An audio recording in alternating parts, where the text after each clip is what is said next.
¿Cómo están, estimados estudiantes? Vamos a continuar con la solución de algunas aplicaciones para complementar y reforzar lo que se ha avanzado en teoría. Esta es una pregunta de un examen anterior y dice lo siguiente: una muestra de oxígeno a 150 megapascales de presión con una densidad de 1133 gramos por litro y un factor de compresibilidad Z igual a 3 se halla en estado correspondiente con el etano, contenido en un tanque esférico de 2 metros de diámetro. Calcule la masa de etano contenido en estas condiciones en el tanque, empleando la ecuación de estado de Van der Waals. Miren, me está dando los datos de presión, de densidad y del factor de compresibilidad para el oxígeno. Adicionalmente me está dando la temperatura crítica y la presión crítica para el oxígeno. La parte importante, o si quieren, el sector clave en el enunciado es que se encuentra en estado correspondiente con el etano.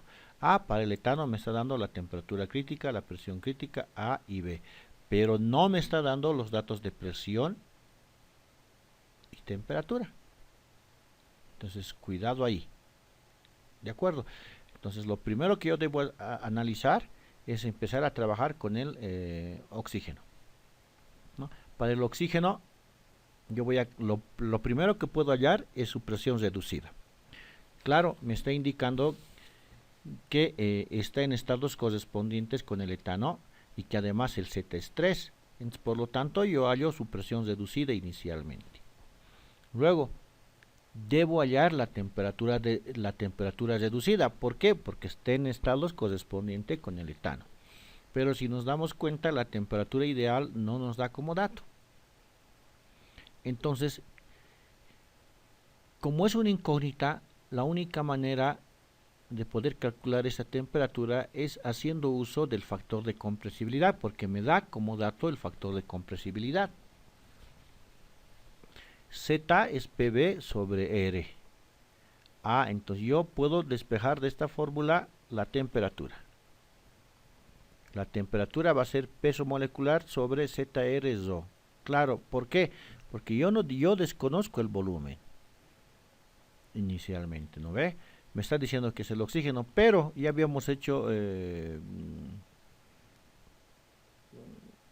ya habíamos trabajado en clase indicando que aquí yo tengo el volumen molar es volumen por mol, y el mol es masa sobre peso molecular, o sea, yo directamente podría hallar el volumen molar, porque tengo el dato del peso molecular y tengo la densidad. Pero en este caso, como no estoy aplicando la ecuación de Van der Waals, lo estoy reemplazando directamente en esta ecuación, y aquí voy a empezar a reemplazar datos. Entonces, por favor, quisiera que me hagan el análisis de dimensiones, de unidades, análisis dimensional, si está bien, y me digan y me corrijan este valor si es que hubiese algún inconveniente.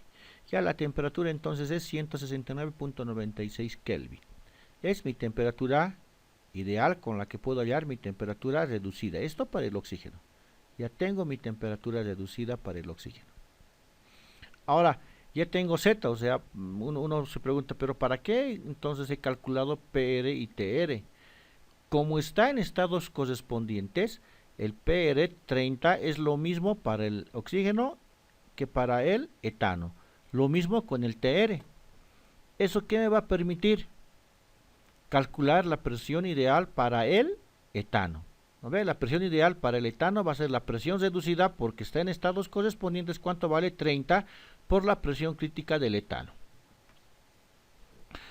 Lo mismo me permite determinar su temperatura ideal del etano. ¿No ve? Temperatura reducida porque está en estado correspondiente el etano con el oxígeno. Y la temperatura crítica del etano que nos dan como dato. Bueno, ya tengo la presión ideal y la temperatura ideal. Si ya tengo esos datos, puedo reemplazar en la ecuación de Van der Waals, ¿no ve? Para hallar mi volumen. Ya hemos dado qué volúmenes vamos a utilizar. Les pido que por favor reemplacen datos y comprueben los valores que yo estoy poniendo, ¿no? El valor, la solución del volumen me da 0,07668 litros por mol. Ya tengo mi volumen molar. Si yo reemplazo los datos, puedo hallar mi masa. ¿No ve? O sea, va a ser, el volumen molar va a ser volumen sobre mol, el mol es masa sobre peso molecular y de ahí despejo mi masa. Reemplazando los datos, por favor quisiera que me comprueben la fórmula, me da una masa de 1638.8 kilogramos. Vean, son exámenes pasados y tampoco está muy complicado. La cosa, sigo diciendo, es plantear el enunciado. Bueno, hasta aquí este primer ejercicio. Se cuidan, hasta luego.